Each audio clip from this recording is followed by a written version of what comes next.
What is up, everyone? It is season 3, episode 31. So this episode of DPF on Tap is brought to you by Jersey Sports Bar. It's your game day headquarters. Wall-to-wall TVs, indoor, outdoor, 20 beers on tap, 200 beers in their beer store. Excellent wings, burgers. I particularly like the pizza there. Absolutely awesome. So Jersey's is a place to watch the Phillies. It's to watch the Eagles. They have the NFL package. So if you want to follow your fantasy team, you can watch it there. They have a bunch of things going on weekly. So like every week, Tuesday is poker night at 8 p.m. Every Wednesday is trivia at 8.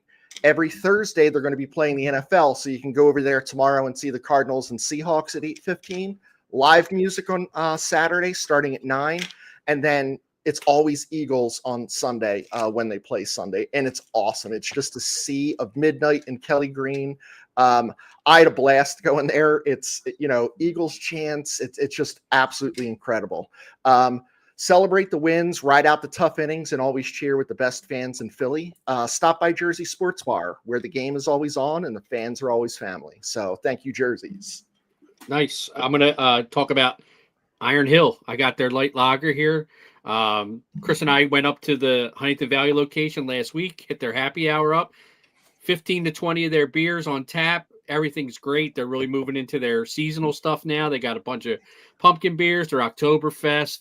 They're transitioning their Philly favorite can from the Phillies red to the Eagles green. So we're getting into the fall, and they got some great beers. Give them a try. Get their food, happy hour, enjoy some Iron Hill.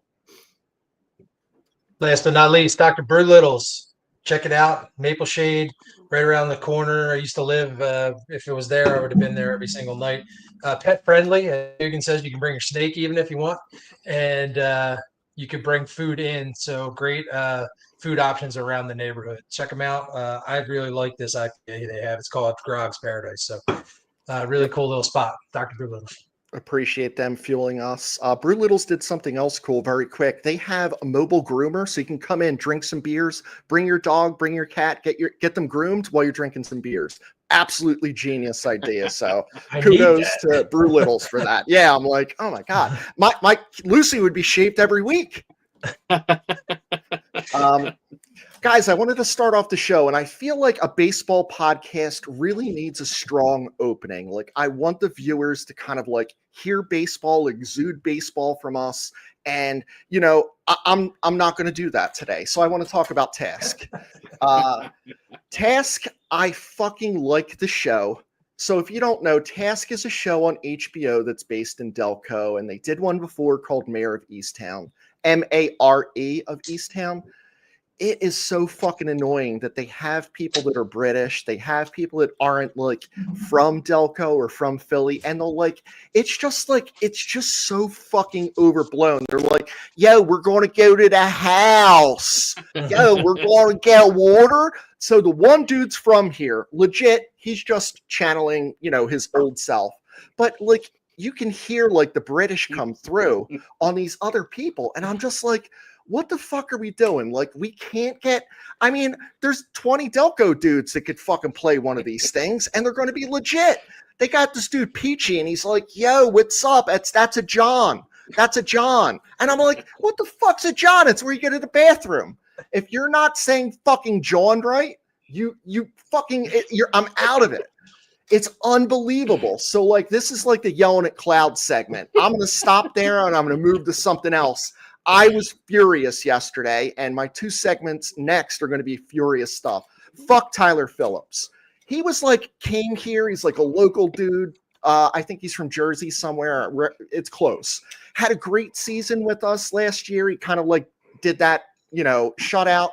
And then this dude gets a ball hit back to him, and then he fucking throws the ball at the Phillies dugout. So I hope to fucking God he gets in one of his next 3 games. And I hope to God Alec Boehm's up. And I hope to fucking God he pulls a Rhys Hoskins 45-second fucking home run trot backwards around the fucking bases, grabbing his joint the entire time. Tyler Phillips, not only do we lose, it's fucking dude, I was furious, just maniacally furious. So that was kind of like the, strong segment, I hope, guys. That was some bush league shit. I mean, what are you gonna do? The guy hits a fucking line drive. He did his job. You caught it. You did yours. Move on. Inning over. You don't need to be an asshole and fire the ball like some kind of fucking hot shot. You're fucking Tyler Phillips, dude. Settle the fuck down. You're lucky you're going to be in the league for 5 fucking years. He's got the stupid thing where he comes in smacking his face from the outfield when he was closing games. Like, come on, man. Like, get over your fucking self. You're Tyler fucking Phillips. You're a nobody in the league, and you're going to be a nobody.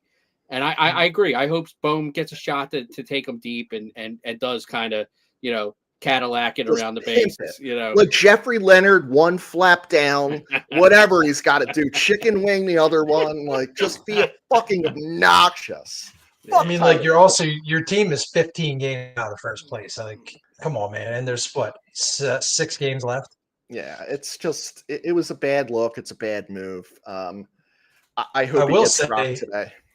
I got to go to batting practice yesterday, and Bohm was putting a couple in the second deck in left field. So there's a shot if he gets up and gets his pitch that he could take him deep. So he can hit home runs. He can. I will also tell you that amazing. A guy that big isn't like a 20-25 guy, like easy. I will tell you also, not everybody took batting practice. Clearly, Harper was out with an illness or whatever. We'll get to that later. But the ball sounds different off Bader's bat. He hit 3 in Ashburn Alley and 2 or 3 more into the bushes. It just sounded different, guys. It was pretty cool to watch. There's going to be a love affair with this dude, and hopefully we bring him back because I think he might be my favorite Philly right now, which is crazy. Like an ex-Met, but he just has that something. Talking about Bader's counterpart that came over on the deadline. So I want to talk a little bit about Duran. And I looked up, so StatMuse and a lot of these advanced statistics, and I'm going to spit out some of these. Some of them you can manipulate data in the way that you want to manipulate data, right? Like you can say that you shouldn't take this because it's going to give you this, or you shouldn't do this, and it's like one of those things. My wife's like, oh, you shouldn't have 10 beers. Like it's not good for you. I don't know. I feel pretty fucking good after I have 10 beers. So, and I forget what's hurting me, right? Exactly. It's definitely helping every ache, 50 years old. And I'm just like, doing this. Oh man, I can't get to it. I need like that stick now, that little grabber. And I was like, why did my grandfather have that? Well, I know. So in 49 games with the Twins, he gave up 3 home runs. Not a lot, right? I mean, it's probably 49 innings or close to it. And then 22 games with the Phils, he's given up 3. So 49 games, he's given up 3. And then 22 games with Phillies, he's already given up 2. So I started looking at his pitches. So he obviously throws the fastball. He throws the split finger. He throws a knuckle curve. And he just brought in the sweeper, whatever, it's a slider, whatever it is. So when I started looking at what pitches he threw on like days where he's not very on, and I know it has a lot to do with like who was up, was it left-handed or right-handed? So right-handers hit Duran way better than left-handers. It's like 50 points different right-handers. So he's way better on lefties. His fastball is directly in the fucking nitro zone. Like, I mean, it is, they give you that heat map. It is right there and it is straight.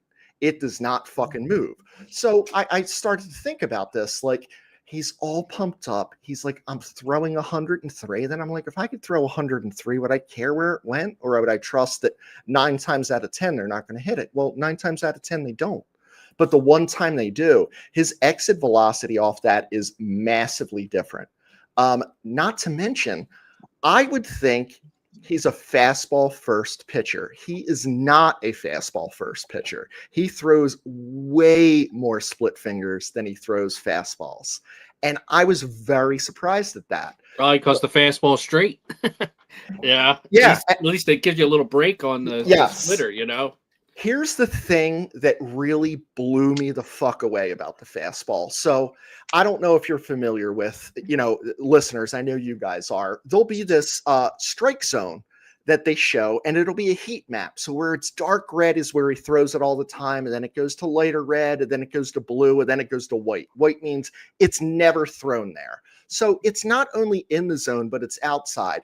He has never, ever in this season thrown a fastball down and away for a strike or not a strike at all. None low and away to a right-hander. Zero. It seemed impossible. I looked it up again. It's possible. Every fastball he throws is belt high or higher. Every single one. None low and away, though. There was some here and there. And, like when that guy yesterday, he's a nobody, and he's just going up there like, I'm just going to swing out my ass. And Duran's like, I'm just going to throw out my ass. So I just wonder if there needs to be a little bit more focus on throwing it. Like, you can't not throw to a particular zone. None of his pitches go there. Not his knuckle curve, not the sweeper, nothing. So what that tells me is that batters see this, because if I can see it, they can see it, and they're leaning, they know it's coming in. They know a right-hander knows it's coming inside. They fucking know it. And the left-handers, it's inside on them. It not as much, but it's never in the nitro zone of a left-hander of like down and into a lefty. So I mean, if you think about his strikeouts since he's been here with the Phillies, particularly lefties, he usually gets them on fastballs up and away. Mm-hmm. Everything's up and away, and that would be up and in, to a righty, and it's usually not a strike. So it's probably a pitch that a right-hander isn't going to chase because it's kind of running at them. Yeah. And a guy like him, like you said, with a straight fastball, throwing in a nitro zone, he's providing the power. So you just got to, if you barrel it, you got a good shot at taking them deep. Obviously he doesn't give up many home runs, so there's not many barrels. It's just unfortunate that I think 2 of the last 3 games that he's appeared in, somebody's got him. I mean, I think the guy's going to be okay. I think the biggest change with him is when he first came, maybe his first 5 to 7 appearances here, he looked like he might never give up a base runner. Like he just came in, weak contact, ground outs, striking people out, 1-2-3 inning, 1-2-3 inning, 1-2-3 inning. Now teams are starting to put the ball in play on him. So he went from Mr. Automatic to Mr. Maybe we got to worry a little bit here. They get a runner on base because he doesn't hold runners on well. I don't think the Phillies play great like positional defense when he pitches. Like I think they should be playing the lines more because guys are going to be late against them, and we've given up some balls down the line that may have been outs had we been playing the Chris Wheeler no doubles defense. No doubles. Yeah. So, but I think he's not Mr. Automatic like we were hoping, and that he showed the first 7 or 8 appearances. He's a typical closer. He's a guy you're gonna, the ass cheeks are gonna get clenched when he comes in because you don't know what's gonna happen now. Hopefully he can get that dominance back. Maybe the adrenaline of the playoffs, the excitement of the, having, 45,000 people going crazy, for 9 full innings, we'll get it back. But I think the guy's got his stuff's too good, to be too worried about him, but it's not the no worry that we had when he first came.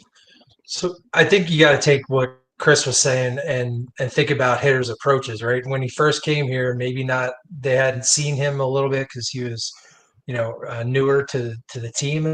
But if you can take away a quarter of the plate and then you just guess, out of the other 3 quadrants, or you just say, hey, I'm better in low and in when I'm a right-handed hitter, then you just swing at those pitches, and it makes it a lot easier if you can eliminate a quarter of the plate. And so, I'm sure somebody has to, if we can pick that out of the analytics, I'm sure somebody on our analytics team can, and hey, maybe throw one every once in a while there. Mind blown emoji. Yeah, I mean, it seems odd that none were thrown there, and I'm like, this StatMuse site is pretty good, but if you go onto it, statmuse.com, and you look at Joan Duran's, pitch where they are, it's just not there. So I If checked you a few remember times. that sweep of the Mets when he had the 2 saves, the righties, like he struck out Alonso and he struck out Alvarez with that nasty knuckle Yeah. curve. He Yep. got ahead with the fastball, then he went to the breaking stuff, and they weren't even close. Those pitches were 5 feet off the plate, but they're so geared to hit that fastball that anything that moved was, they were already committed, and they were, check swings for strikes or swinging, just swinging, trying to close and swing your eyes and swing hard. So I think the key for him is like stay out of the zone. I think you'll get guys to chase with his velocity. And maybe that's it. I think the one last night, I think he was trying to go up with that fastball and just didn't get it. Didn't get it where he all the wanted. way up. Red zone. And his splitter doesn't move a lot either, guys. I was very surprised at that. But it's like, think about it. If someone throws a 90-mile-per-hour splitter, it probably has a few more milliseconds to flutter down. Yeah. He's throwing his at 98. Yeah. It doesn't have enough time to do the darting. So it's so similar to his fastball, but just different enough. 5 miles per hour is everything. You know? Yeah. I think I hold out hope that he's going to be fine. I don't think he's, it doesn't look good recently, but I think overall he's been a good pickup for the Phillies. He's better than anybody they had in the back end. Oh yeah. So I'm just glad to complain about our actual closer. Yeah, a guy you know's coming in the ninth anywhere. Yeah, it was a crapshoot before who it was gonna, who it was gonna be.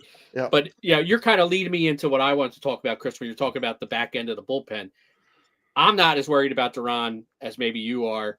But 2 guys I'm fucking worried about are Robertson and Kerkering, and it's not just recency bias. I think there's been a little bit of a trend with these guys, maybe going back like 2 months. I'm looking, obviously Robertson hasn't been here the whole season, but when he came out in August with the Phils, he made came in 9 games, 1.17 ERA. He looked like a savior, 40-year-old savior coming in, and really was going to solidify the back end of that bullpen. But since then, in September, he's also appeared in 9 games, but he's got a 7.88 ERA in September. And he's given up 3 home runs compared to 1 in his first nine outings. His walks are up, his strikeouts are down. That's all concerning stuff, not just because his numbers are great, but the guy's 40 years old. Maybe he's not capable of the workload that the Phillies are, asking out of him. And he's a guy that I think come playoff time would be one of those 7th, 8th inning guys that Topper would look to use maybe on back-to-back days if they're back-to-back games. So that's concerning. Kerkering's the other guy. I mean, if there's ever a guy that needs a third fucking pitch, it's a Ryan Kerkering. I mean, he's got great stuff. I don't know, I know a couple years ago we talked about who was the kid, the tall, skinny kid with the changeup that Connor Brogdon. Connor Brogdon, the confidence thing. Yeah, like I think Kerkering, it's definitely a confidence issue. 100%. Once he falls behind or walks a guy, you kind of you see the wheels start, shaking and coming off. But he's another guy. I mean, he started out, had a shitty April, 5-something ERA, but then May was a 0.87, June was a 0.82, and now we start seeing it come back. July 3.86, 4.63, 4.91 in September, and again also the home runs. He gave up 2 home runs all season up until August. Gave up 2 in August. Gave up 2 so far in September. So these guys that we're counting on to be our right-handed guys in the back end of this bullpen are kind of letting us down. I mean, Chris, I think that there's a mental focus thing, and I think you hit the nail right on the head, because I think when I see Orion go out there and I look at his eyes, I think he's like, I don't want to give up a home run today. So he's thinking in that way, possibly. And that's a terrible way to be as a pitcher, because then you squeeze it a little bit tighter and it doesn't go where you want, and it's right over the plate. I think that, the developing a third pitch, that has to be an off-season focus for him. Obviously, yeah. But I think that I'm not seeing that devastating, ridiculous slider anymore, where it's going out of the zone and in to left-handers, I think everyone's equally hitting him as hard. But do I have more faith at this point in Robertson or Kerkering? Well, it's Robertson, and we know that because we see when he's coming in, and it's everyone sees it. But it's tough to, when you think about, oh, well, Alvarado went down and we need a left-hander. Well, I don't know. I'm kind of okay with Strom and Banks. I'm not as worried. Like, they're not walking guys a lot.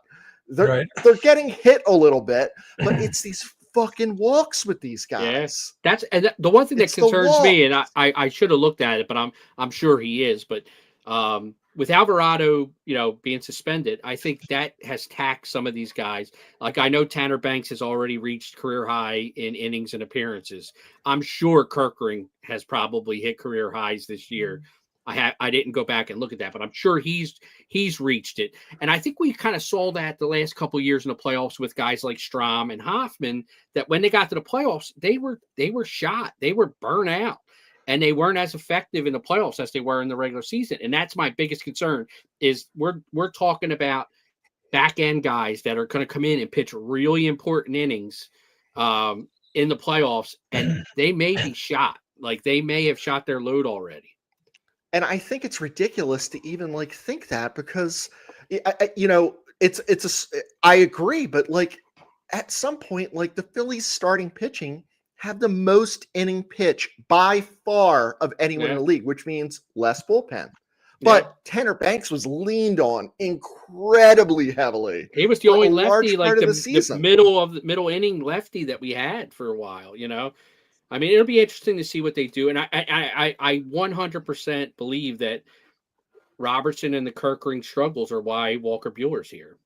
I think he's here to maybe be that guy to give you another right-handed option in the back end, 6th, 7th, 8th inning, to come in and get a couple outs, And I want to say something that kind of we've not talked about. I think the Phillies are always full of shit with injuries. I do not think Alvarado's hurt at all.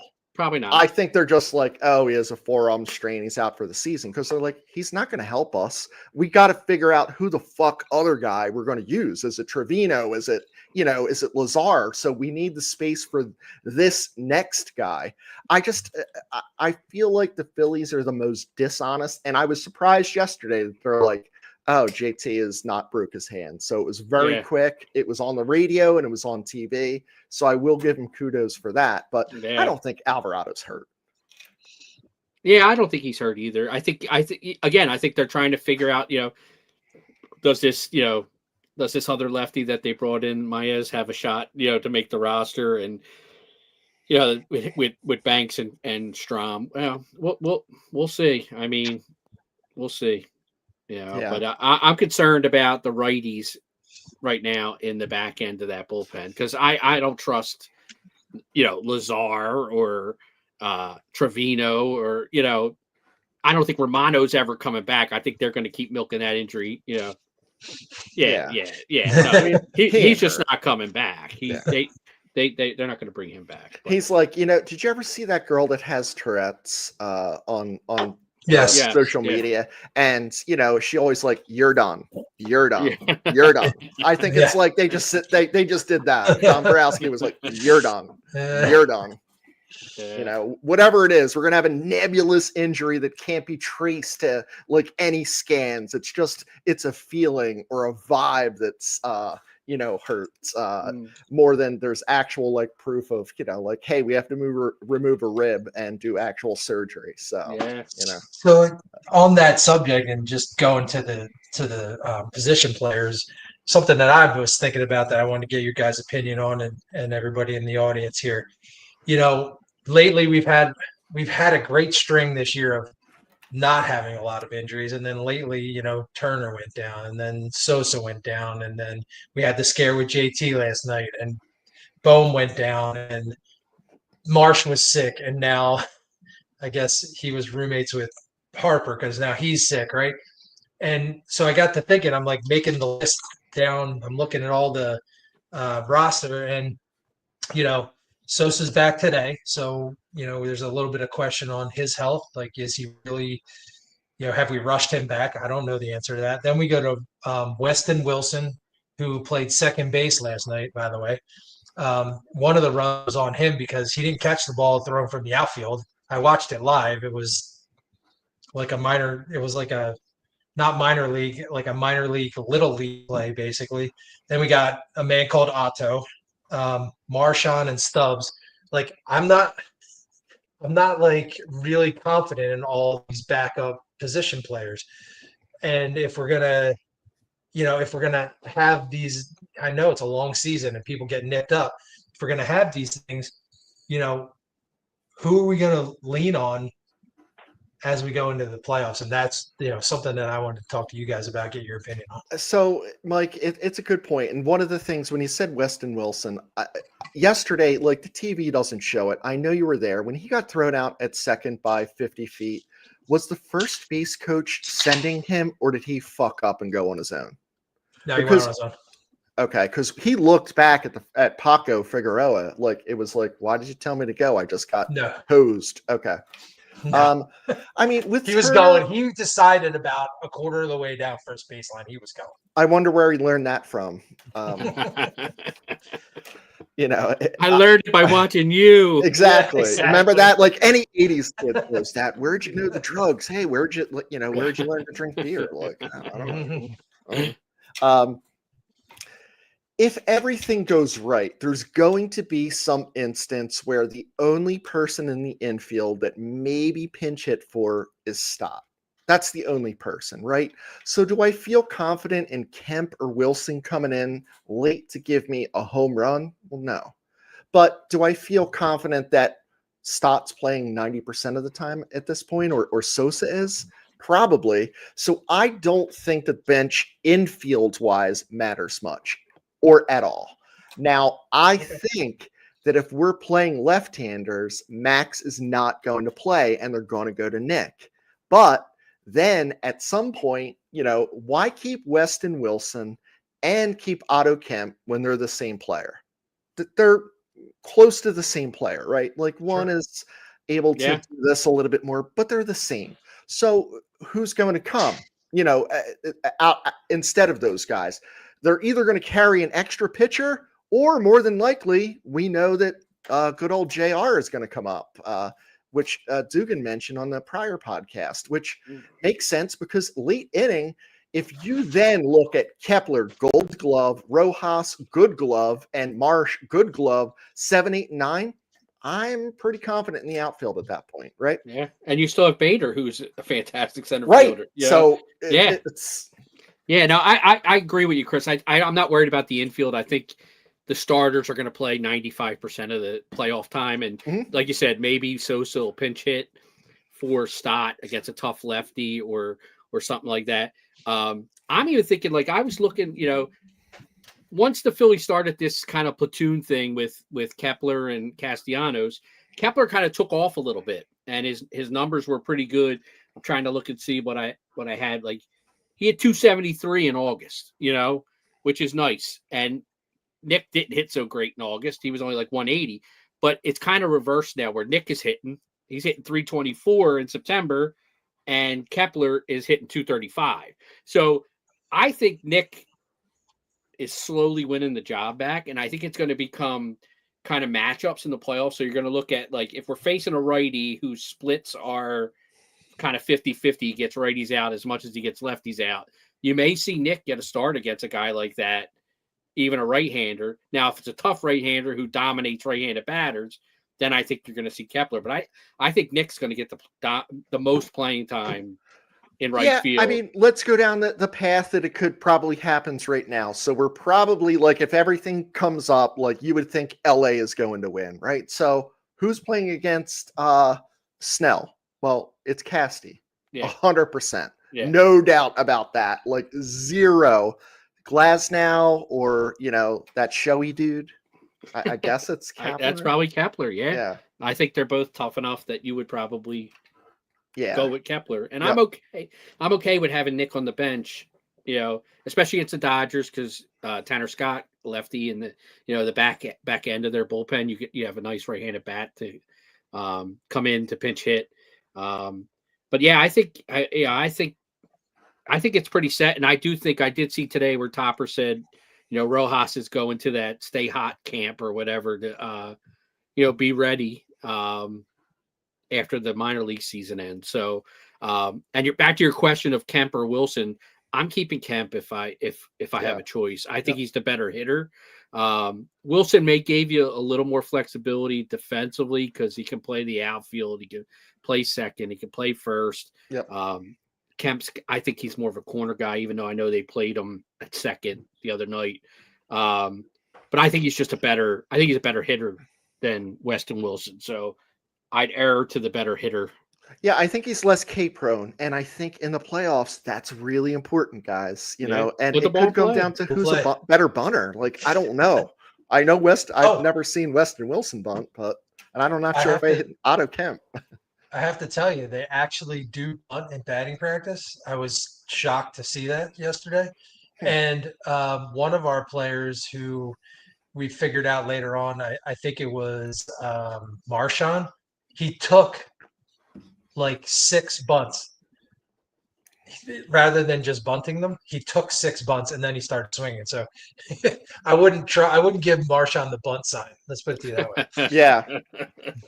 So I'm going to go to some comments here because I have another tirade ready to go, and I have one of these comments actually triggered it, so that was kind of cool. So I'll bring that up at that point. But I think there was a few Jim is like, "Are we doing the Christmas beer exchange?"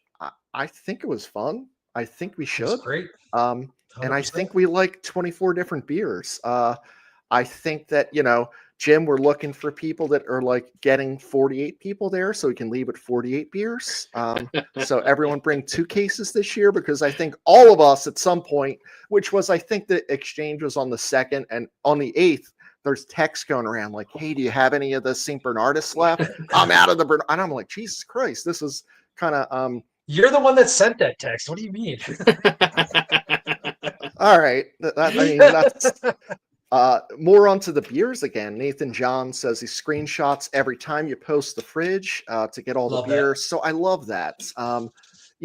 Let's support those who support us first and foremost. We're going to talk about Well Crafted a little bit later. We've talked about Dr. Brewlittle's. Conshohocken is on tap here. Ring the Bell and Iron Hill. So go to those places. If not, go to your beer place and get those things. If you like us, help us by supporting the people that support us. So that's, very important. Now, Caesar. So Caesar said nice t-shirt. So I'm wearing Fandemic Crew. I wanted to rep them today. And what is it, Chris? Rock them? You're rocking it. You're rocking it. I rock it. Okay. So I go on, and I'm a subscriber to the Inquirer. I go on to the motherfucking Inquirer today. Oh boy. And I am like, it's like 12 places you can get your Red October shirts. So I'm looking and I'm like, oh, maybe we made it this year because there's some unique designs that we've done.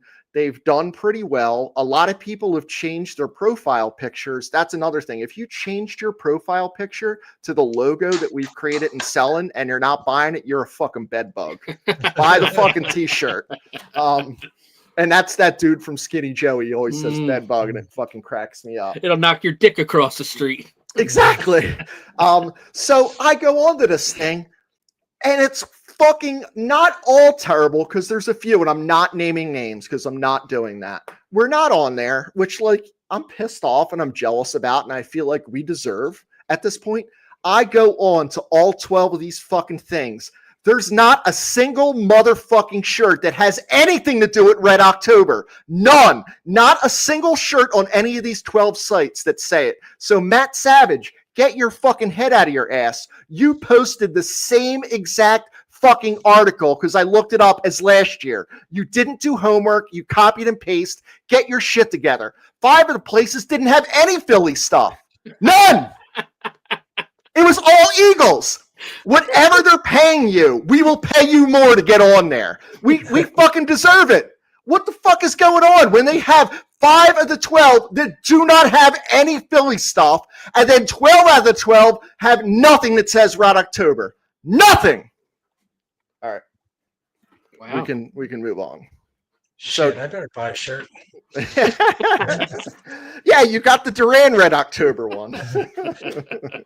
Carrie wants one bad. I'm gonna get her one. She loves it. And Well, that's funny. finally, Steve, I don't know if it was Well- because of what I said, but he's going to a brewery, so I appreciate that. DrunkPhilsFans.com. Chris has the shirt. Mike has the shirt. I'm showing pride in the Fandemic crew, but support us through that. So we really appreciate it. And fuck the Inquirer for that. FTI, baby. FTI. That's funny. That's funny. Letter to the editor.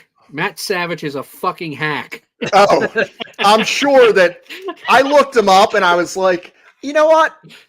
Fuck him. Fuck him. He's probably I'm an ornery. brilliant This guy. this may surprise you guys. I'm an ornery and irascible person when I feel like we're fucking wronged, and I'm like, So, you remember Cousin Eddie when he heard the rant? Yeah. This Cousin Eddie, Jason Herzog's our Cousin Eddie. He's gonna go find this guy. He's gonna bring him with a bow to the garage. shitter's full. Oh my god. Exactly. Oh, So hey, I go ahead. was gonna say we touched a little bit on position players and what we think. So I wanted to kind of throw out there and see what you guys thought about potential lineups for the postseason, especially with obviously Bader has taken over in the leadoff spot since Turner got hurt, and Turner was the leading hitter in baseball or National League at least when he got hurt. So what do you do with the lineup when he comes back? They're talking about him probably coming back this weekend. So I kind of like, maybe he'll play a game or two, just get a couple at bats, see some live pitching. I don't expect him to play much, but what do you do with Bader, or what do you do with Turner once he comes back? So I just kind of jotted down a lineup, and I want to get your guys' thoughts and see if you have anything to critique. So my lineup is Turner, Schwarber, Harper, Bader at 4, Marsh, Bohm, and then this is where I'll have the Kepler, Castellanos, depending on the matchup. If Castellanos is playing, I'm probably batting him 5 and dropping Marsh because it's usually against a lefty. But I got Realmuto dropping to 8 and Stott batting 9th. And part of the reason why I dropped Realmuto is since his hot June and July, where he was 293, 354 in those 2 months, he was 250 in August. He's down to 210 right now. And I just like Stott in the 9 hole because I think once he's finally settled in that spot, he hit 307 in August, then 313 in September. And so if you can roll him right into Turner, who's been on fire, you kind of got 2 guys maybe on base in front of Schwarber batting behind Turner. And I just think you need Bader kind of the way he's hitting. I mean, he hit 293 in August and he's hitting 353 in September. I don't want him back down 6 or 7. I want him up in the top 4 or 5 hitters in this lineup because he's driving in runs too. He's hitting the ball, he's driving in runs, he's making shit happen. I want him in the top 5, but I got him as my 4 hitter. Chris, we just got, and I know that you know this, like we can see who signs on and who is watching. So someone called a Maple Maverick just signed on. He sent us a private message and said, I'm engorged. He loved your left, right, left, right, left, right. Like, and I think I know who this is. I think I do too. AKA Timmy Hose. I like, I do a little tweak. I'm with you on the bottom of the lineup. I do a little tweak at the top. I like Turner, Bader, Schwarber, Harper. And then who's protecting Harper in the 5 hole? Kepler or Castellanos. He ain't doing anything anyway.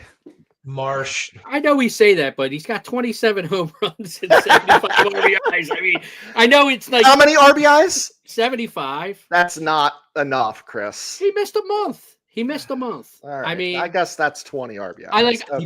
He missed a month swinging at balls at his head too. I mean, I don't think when he's having a Harper year, but I also 27 home runs might be the most on a lot of teams, and I don't think he's having as down a year as we act like it. I think our expectations for Harper are so goddamn high that any little knock on his resume, we're all over it. But why is batting fourth a knock? I mean, no, I'm talking about protecting him so he get pitches to see. Like, I don't want them to be able to pitch around him.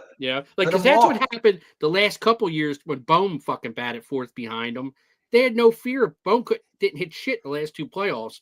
They just pitched around Harper. I mean, the Mets did it last year. Harper hit the home run in Game 2, and he never saw another fucking pitch. And then he went chasing, and that's when Harper got a little too over aggressive.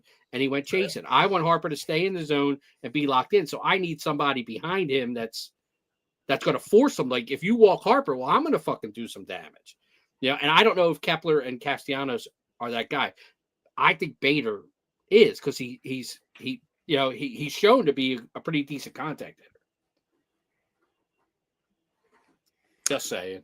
Yeah, I think has Bader ever hit fourth? Does it matter? We have such a number 4 problem, right? Because it's obviously probably Schwarber.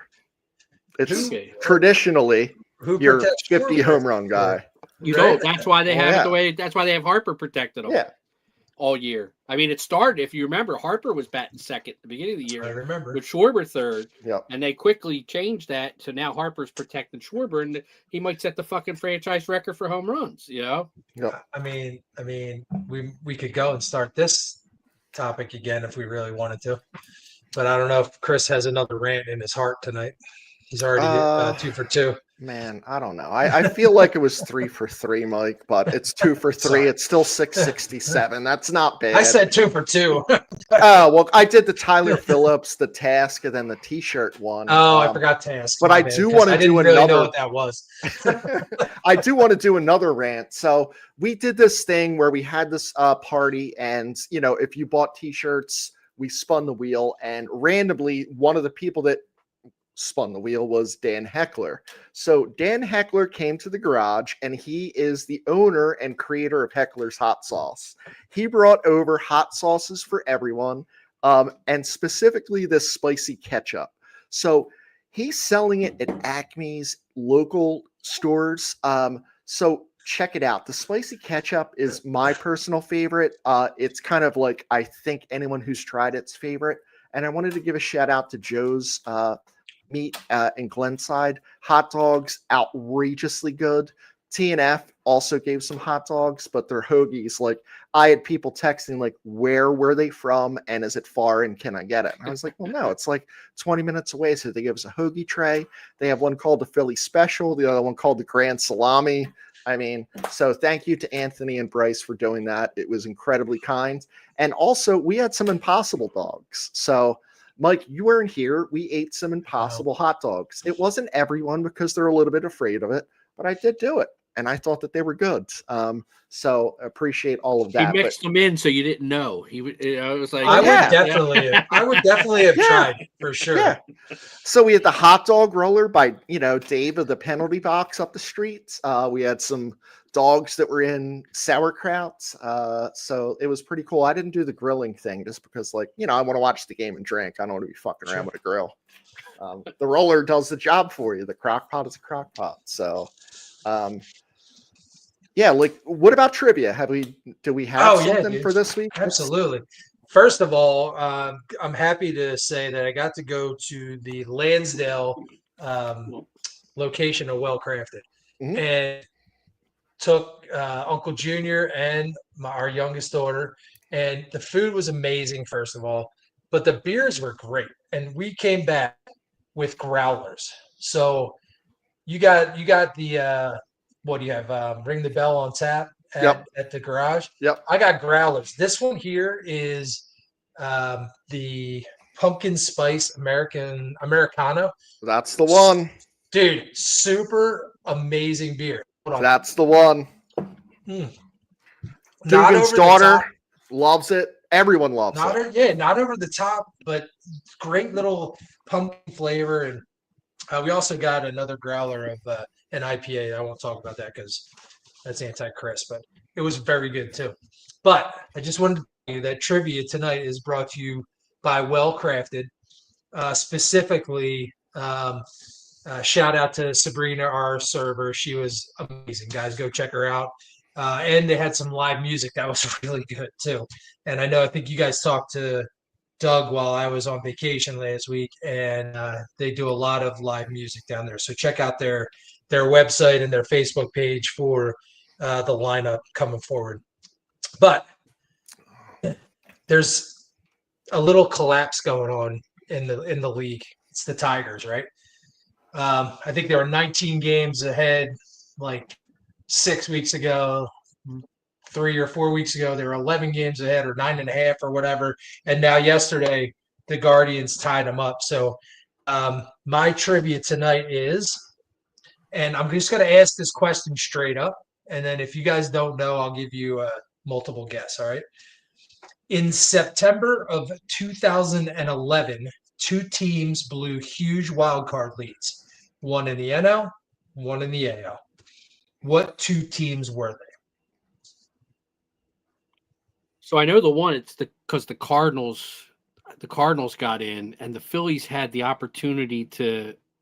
They could have laid down against a team, and I'm trying to remember who it was. Oh, if they laid down, then the Cardinals don't make it in. Yeah, and I'm like, is it the Braves? Is it the Giants? It's like, if you're talking NL, it's always like, oh, the Braves have been in for the past 50 years. That's who I think it is. I think it's the Braves. Yeah. So the Braves is the NL team. That's correct. What about the AL team? It's got to be another team that has been like a perennial playoff team. So it's Yankees, Red Sox, Astros. Now I know that they were in it that year, so I'm going to say Red Sox. Red Sox is the AL team, and Nice. Philly podcast got it too. Oh, hell yeah. That's awesome. I think the Red Sox was 11 games and the Braves was 9.5. That couldn't have been Chris at Philly, because I'm sure it was one of the other 2 guys. They have Google. But check out their maybe. podcast. It's awesome. They're doing a lot of cool things, and they're really branching out. They have a hockey podcast coming up. I watched their wrestling one that they have with the so it's cool. They're doing great stuff. Love those guys. So speaking of like the Tigers, so if we remember right before the All-Star break, there was a little thing on our page where that I guess he's a social media sensation, that Chef Reactions was trying to pick a major league team. And at the time that he ended up picking the Tigers, they had the best record in baseball. That's weird. When he picked it. I wonder how that happens. So thank God that fucking mush didn't pick the Phillies. Huh? Exactly. Fuck him.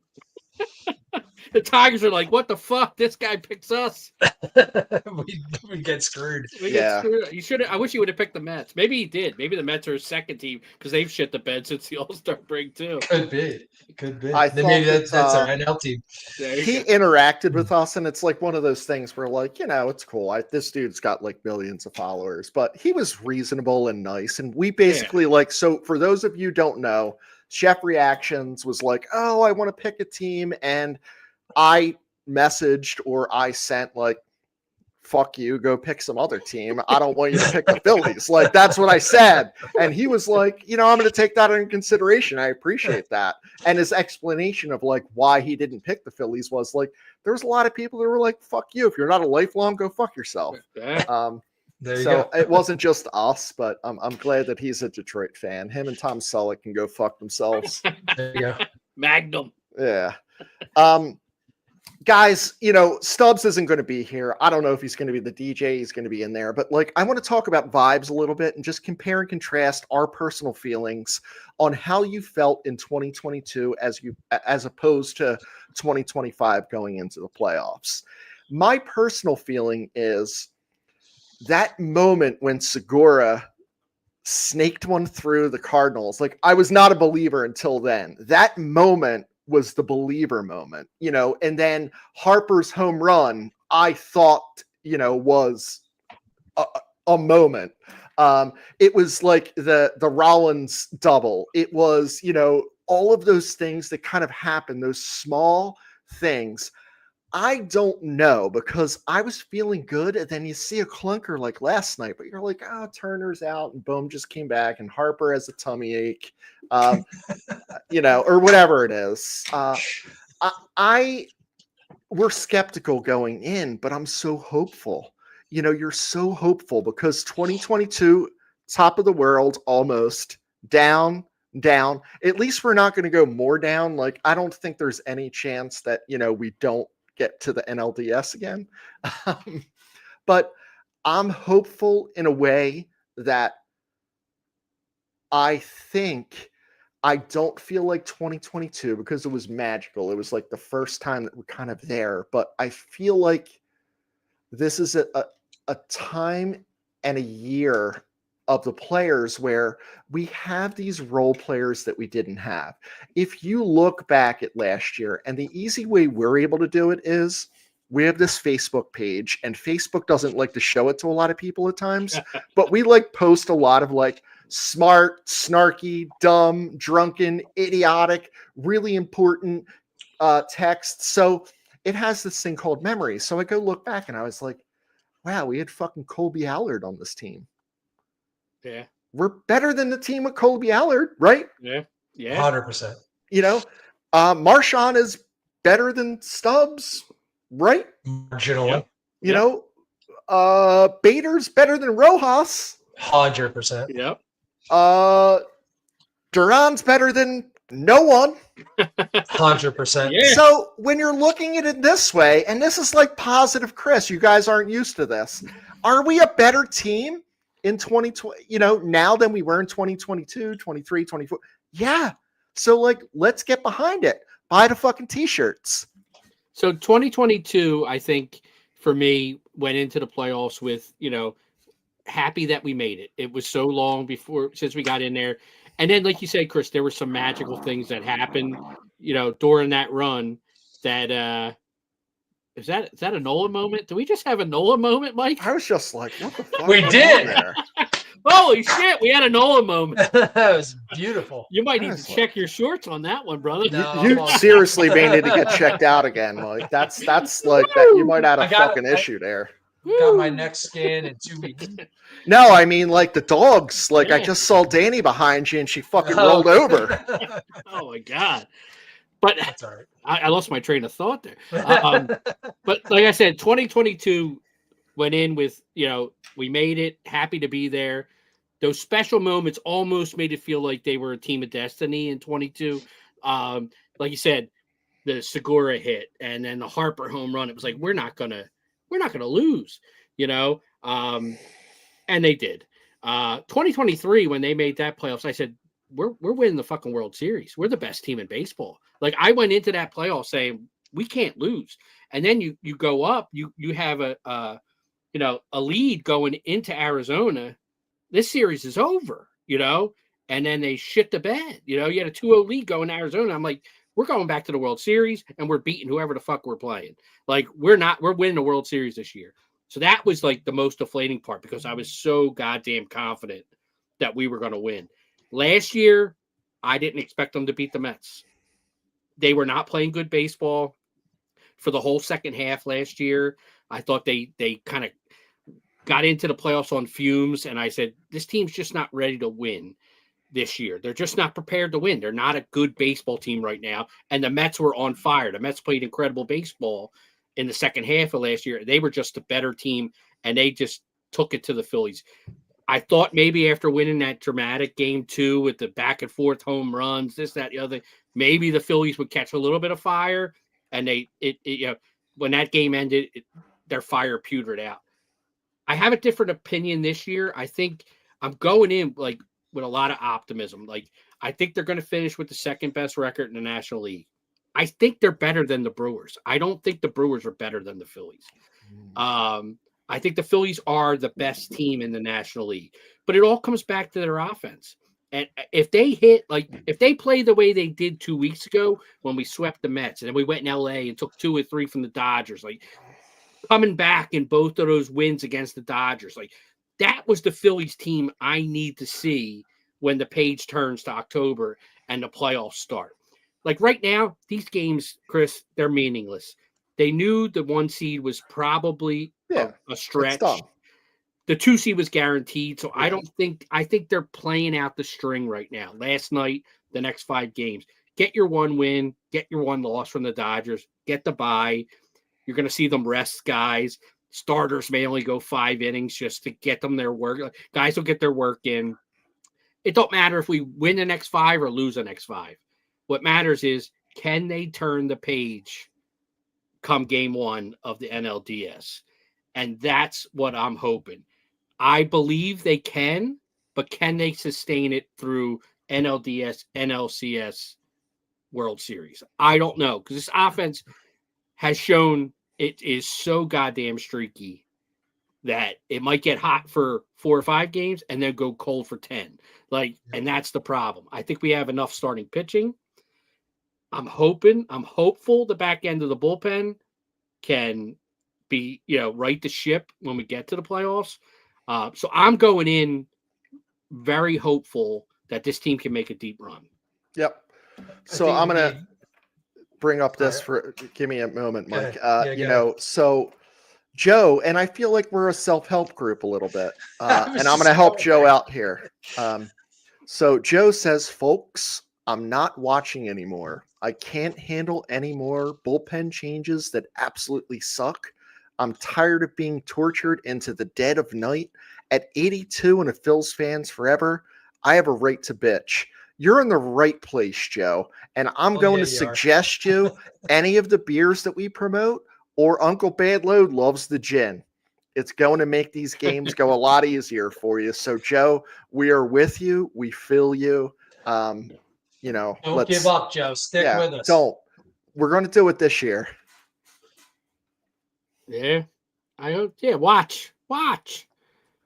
What else you going to do? You're 82. Watch baseball. Root for the Phillies. Or don't watch. Listen on the fucking radio. You don't want to watch? Don't watch. Listen. Listen to Fransky. Yeah, man. He's probably been listening since he was 7. Guys, we're so close to the end here. I want to kind of wrap up because the game's coming on. I want to know, let's just, what's the word the kids use? They're doing manifest diaries. Like, what's your manifest diary? Who do you want to play in the World Series? The Phillies are there. They won the NLCS. Who do you want them to face out of the teams in the AL? What's the one that's meaningful or you think's going to happen? And it doesn't have to be because you're scared of Cleveland, right? I'm scared of Cleveland too. But who do you want them to play? Go ahead, Mike.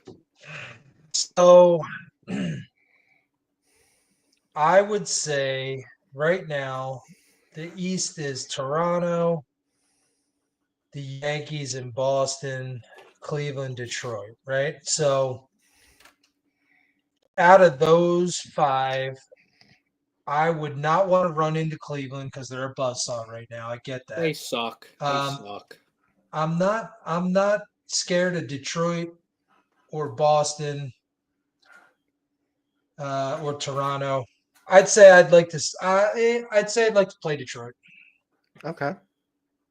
Dugan? I'm going to give you 3. And it's in the order of how I want to see them. Okay. The Blue Jays, because fuck Joe Carter. Yep. The Yankees, because fuck 2009. Yep. And the Astros, because fuck 2002.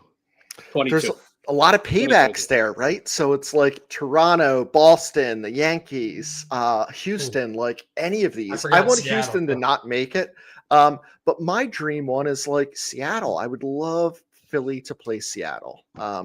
I just think it would be cool. And it's part of it's their first one there and they deserve a beating from someone who's been there a few times, right? You don't get in and you just win. You get in and Cal Raleigh hits, 120 and just doesn't do well. I feel like Seattle is the one that's, I don't know, fuck Starbucks. And there's a lot of fuck Seattle stuff, right? It's, you can fuck Starbucks, fuck the rain, fuck clouds, fuck Puget Sound, all of those things. Fuck the Huskies. Yeah. Seriously, fuck the Supersonics. And they're the Supersonics are we're already fucked. We're not even there anymore. Fuck the Seahawks. Yeah. What? One of us ain't going to do that, but that's possible. Like, we could say that. Fuck the Kraken, but like a Kraken's a really cool name. Like that, like hockey name is Very like cool. really, Very cool. really It's pretty cool. But fuck Hey, them really- too. Really quick, Philly podcast brought this up.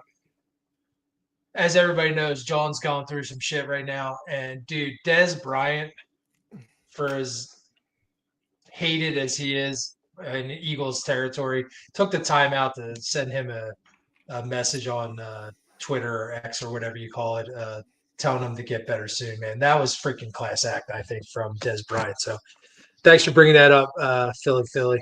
Yeah, fuck the Cowboys, but not Des Bryant. That's a class act move. There you go. That's a There you class go. act move.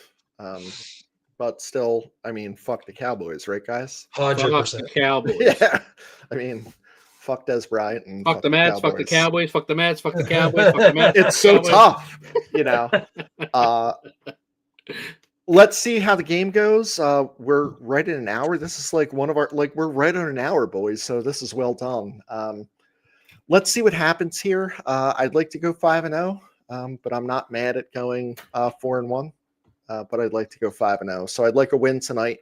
Luzardo pitching good again and having that confidence going into the final thing. I'd like to get Kerkering in some situations here where he is doing good and Robertson is getting outs and not putting people on. And let's see where it goes. So we're on the 29th again. So we're doing a short, it's Monday, I guess, guys. So it's like the day after the season. We're kind of like look at the playoffs preview. And, you know, we'll kind of see where it goes. So there was one comment earlier, and I don't know, like Steve said, that chick is hot. I don't know who he's talking about. I mean, that's Dugan, that's me, and that's Mike. So I don't know what type of beers you're having, but we ain't got long hair, long legs, and well, we may have big boobs. I got big boobs. Yeah, I it's do. not, we all have those. It's not, all right. But thanks for tuning in. Go Phils tonight. Fuck the Mets. Des Bryant, appreciate that. Fuck the Cowboys. Man, that was cool. Fuck Tyler Phillips. Yeah, fuck that motherfucker. Fuck Matt Savage or whatever his name is. Not putting our fucking Red October, that fucking Inquirer motherfucker. All right, good night. Go Phils. Go Go Phils. Phils.